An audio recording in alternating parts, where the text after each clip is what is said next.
Good evening friends, मैं रवि लखानी आपका स्वागत करता हूं अपने यूट्यूब चैनल पे। अपना टॉपिक चल रहा था बेसिक अकाउंटिंग टर्म्स, उसमें अपन आगे बढ़ते हैं। उसमें आगे लिखिए आप cost of goods sold.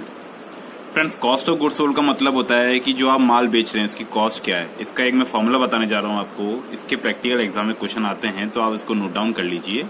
Cost of goods sold is equal to opening stock plus purchase, या परचेज आपको नेट लेनी है। नेट का मतलब है परचेज माइनस परचेज रिटर्न। तो जो आपका नेट, फॉर एग्जांपल अगर परचेज आपका 10 लाख है और परचेज रिटर्न आपका 1 लाख है तो आपको यहाँ 9 लाख लेना है। ठीक है। Cost of goods sold is equal to opening stock plus purchase plus direct expense minus closing stock. Opening closing cost of goods sold is equal to opening stock plus purchase plus direct expense minus क्या, closing stock. अब opening stock का मतलब होता है साल के पहले दिन पर आपका कितना स्टॉक है, वो ओपनिंग स्टॉक होता है। क्लोजिंग स्टॉक का मतलब साल के एंड पे आपका कितना स्टॉक बचा हुआ है जो नहीं बिका अभी तक, वो क्लोजिंग स्टॉक होता है। और डायरेक्ट एक्सपेंस का मतलब होता है ऐसे एक्सपेंडिचर जो आपका ट्रेडिंग अकाउंट में आते हैं। ऐसे एक्सपेंडिचर जो परचेज और प्रोडक्शन से रिलेटेड होते हैं, जैसे कि फॉर एग्जाम्पल वेजेस, वो क्या आपका डायरेक्ट एक्सपेंस है। कैरेज इनवर्ड, वो क्या आपका डायरेक्ट एक्सपेंस है क्योंकि वो ट्रेडिंग अकाउंट में आता है। कैरेज आउटवर्ड आपका पीएनएल अकाउंट में आता है, लेकिन कैरेज इनवर्ड आपका कहाँ आता है, ट्रेडिंग अकाउंट में। तो ऐसे एक्सपेंडिचर जो ट्रेडिंग अकाउंट में हम डालते हैं उसे हम डायरेक्ट एक्सपेंस कहेंगे। तो कॉस्ट ऑफ गुड्स सोल्ड का फॉर्मूला क्या बताया मैंने आपको, opening stock plus purchase plus direct expense minus क्या, क्लोजिंग स्टॉक। एक क्वेश्चन लिखिए आप, calculate cost of goods sold. Opening stock 1 lakh, purchase 10 lakh, direct expense 1 lakh, closing stock 3 lakh. तो क्या बताया मैंने आपको, ओपनिंग स्टॉक 1 लाख, परचेज आपका 10 लाख तो 11 हो गया आपका, डायरेक्ट एक्सपेंस आपका 1 बताया तो 12 लाख हो गया, और उसमें से क्लोजिंग स्टॉक कितना बताया मैंने आपको, 3 लाख। तो 12 में से 3 गया तो 9 लाख, तो आंसर आएगा आपका 9 लाख। कई बार फ्रेंड्स क्या होता है कि इसमें से आपको कॉस्ट ऑफ गुड्स सोल्ड पहले दे देता है और आपसे कुछ और फिगर पूछ सकता है। फॉर एग्जाम्पल मैंने क्या बताया आपको, cost of goods sold is equal to opening stock plus purchase plus direct expense minus क्या, क्लोजिंग स्टॉक। ये मैंने फॉर्मूला बताया। अब इस क्वेश्चन में देखना, मैं आपको दूसरा क्वेश्चन लिखवाने जा रहा हूँ। इसमें मैं आपको क्लोजिंग स्टॉक ढूंढने के लिए बोलूंगा। ठीक है, तो लिखिए friends, opening stock 1 lakh, opening stock 1 lakh, purchase 9 lakh, direct expense 50,000, cost of goods sold 7 lakh. Calculate closing stock. तो ओपनिंग स्टॉक मैंने 1 बताया, परचेज मैंने आपको 9 बताया, तो 9 प्लस 1 10 लाख हो गया। डायरेक्ट एक्सपेंस मैंने आपको 50,000 बताया तो 10,50,000 हो गया। ठीक है। और कॉस्ट ऑफ गुड्स सोल्ड कितना बताया, 7 लाख। तो कॉस्ट ऑफ गुड्स सोल्ड जो इधर है वो इस साइड आएगा तो माइनस का हो जाएगा, तो 10,50,000 में 7 लाख माइनस कर दीजिए आप, तो आंसर आएगा आपका क्लोजिंग स्टॉक कितना आएगा, 3,50,000। ये आपका आंसर आएगा। ठीक है। तो ध्यान रखना फ्रेंड, इसका क्वेश्चन एग्जाम में आता है। हो सकता है आपसे फॉर्मूला पूछ ले, हो सकता है आपसे प्रैक्टिकल क्वेश्चन पूछ ले।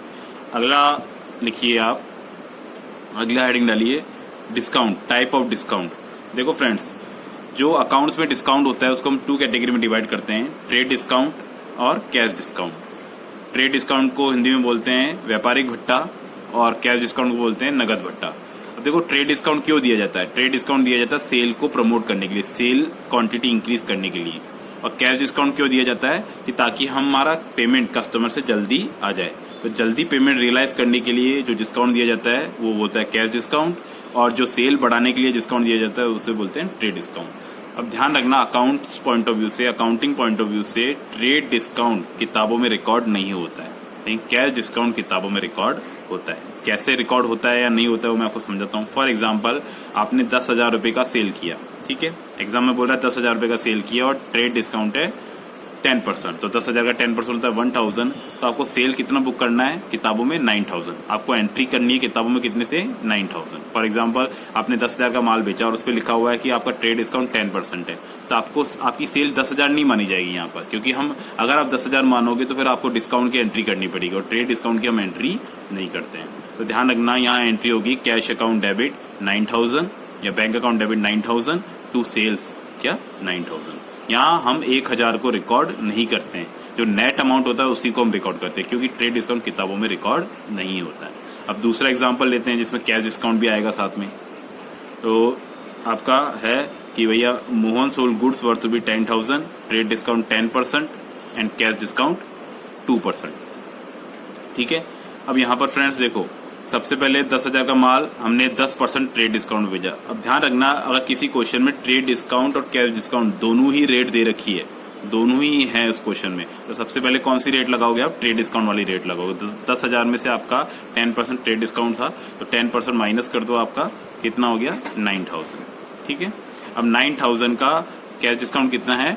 2%। ध्यान रखना, कई स्टूडेंट क्या करते हैं, ये 2% है वो भी 10,000 पे लगा देते, तो ऐसा मत करना। ये जो 2% है आपका 9,000 पे लगेगा, क्योंकि आपको पेमेंट कितना मिलना है? 9,000 ही मिलना है, तो आप उसी पे डिस्काउंट दोगे कस्टमर को। ठीक है, क्योंकि कैश डिस्काउंट किससे मिलता है? पेमेंट जल्दी रियलाइज करने के लिए जो डिस्काउंट देते हैं उसे बोलते हैं कैश डिस्काउंट। तो अब 9,000 का 2% तो 180, तो आपको अमाउंट कितना मिलेगा? 9,000 में से आपका 180 कम कर दीजिए, तो वो हो जाएगा आपका 8,820 रुपए। कितना? 8,820 रुपए, ये आपको रियलाइज होगा। तो इसकी एंट्री कैसे करेंगे फ्रेंड्स? अब देखना, ट्रेड डिस्काउंट रिकॉर्ड नहीं होता है, तो सेल हम कितने से रिकॉर्ड करेंगे? 9,000 से। तो जब एंट्री करोगे तो 2 सेल्स कितना करोगे? 9,000। और कैश में आपको पैसा कितना मिला? वास्तव में 8,820 रुपए ही मिला। तो कैश अकाउंट डेबिट 8,820, और जो आप डिस्काउंट दे रहे हो, कौन सा डिस्काउंट? ट्रेड डिस्काउंट को रिकॉर्ड नहीं करते। कौन सा डिस्काउंट? Cash discount. तो जो कैश डिस्काउंट आप दे रहे हो 180 रुपए का, उसको हम किताबों में रिकॉर्ड करेंगे, और ये हमारा एक तरह से एक्सपेंडिचर हो गया। और एक्सपेंडिचर में नॉमिनल अकाउंट होता है, नॉमिनल बोलता है डेबिट ऑल एक्सपेंसेस। तो यहाँ पर हम डिस्काउंट जो हम दे रहे हैं कस्टमर को, उसको बोलेंगे डिस्काउंट अलाउड, तो वो डेबिट हो जाएगा। तो एंट्री होगी कैश अकाउंट डेबिट 8,820 रुपए, डिस्काउंट अलाउड 180, और 2 सेल्स कितना हो जाएगा? 9,000। तो यहाँ आपने देखा होगा हम कैश डिस्काउंट को रिकॉर्ड करते हैं, पर ट्रेड डिस्काउंट को रिकॉर्ड नहीं करते हैं। अगला हेडिंग डालिए जनरल। General, JOURNAL।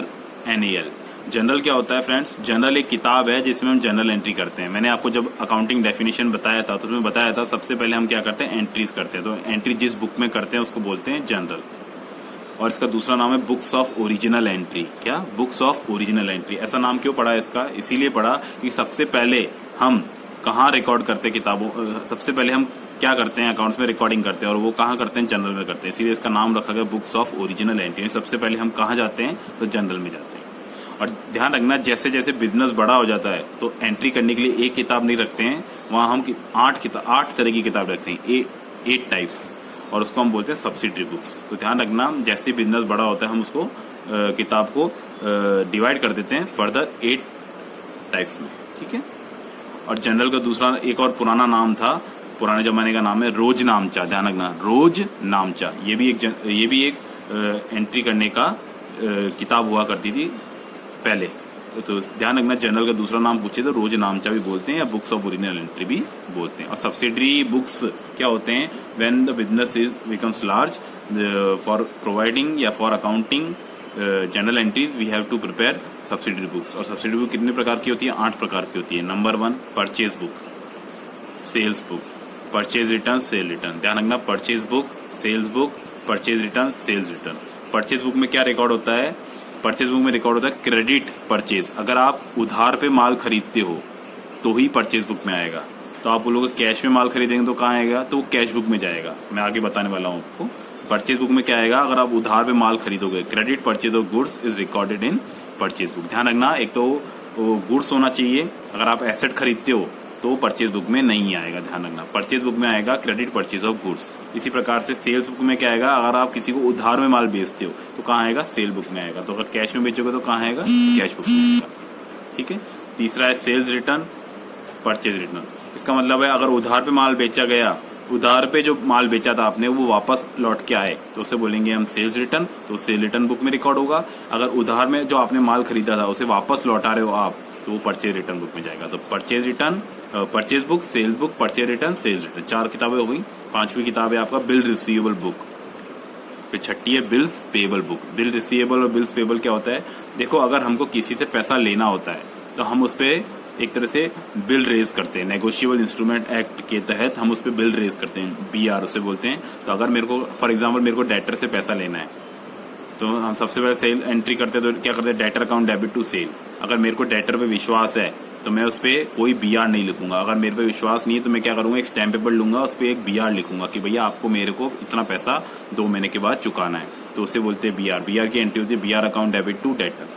ठीक है, अगर मेरे को किसी से पैसा लेना होता है तो बिल रिसीवेबल बुक में रिकॉर्ड होगा। अगर मेरे को किसी को पैसा देना है और सामने वाला मेरे पे बिल लिखता है और मैं उसे एक्सेप्ट करता हूं तो वो बिल्स पेबल बुक में आएगा। तो purchase book, sales book, purchase return, sales return. ठीक है, अगला है बिल्स रिसीवेबल, बिल्स पेबल, ये बता दिया। फिर है cash book. Cash book, cash book का मतलब होता है अगर कोई भी ट्रांजैक्शन कैश में हुआ है, या तो आपने कैश पे किया है या कैश रिसीव किया है, तो वो कैश बुक में आएगा।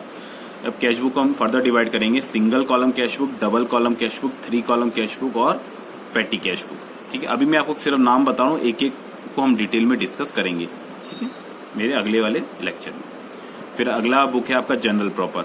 ऐसा कोई भी ट्रांजैक्शन जो इन 7 किताबों में नहीं आ सकता, जो मैंने आपको बताया, तो वो 8वीं किताब में आएगा, उसका नाम है जनरल प्रॉपर। तो अगली मेरे क्लास में इसको हम डिटेल में डिस्कस करेंगे। थैंक यू फ्रेंड्स, अगर आपको मेरा वीडियो पसंद आया तो इसे लाइक कीजिए, शेयर कीजिए और मेरे चैनल को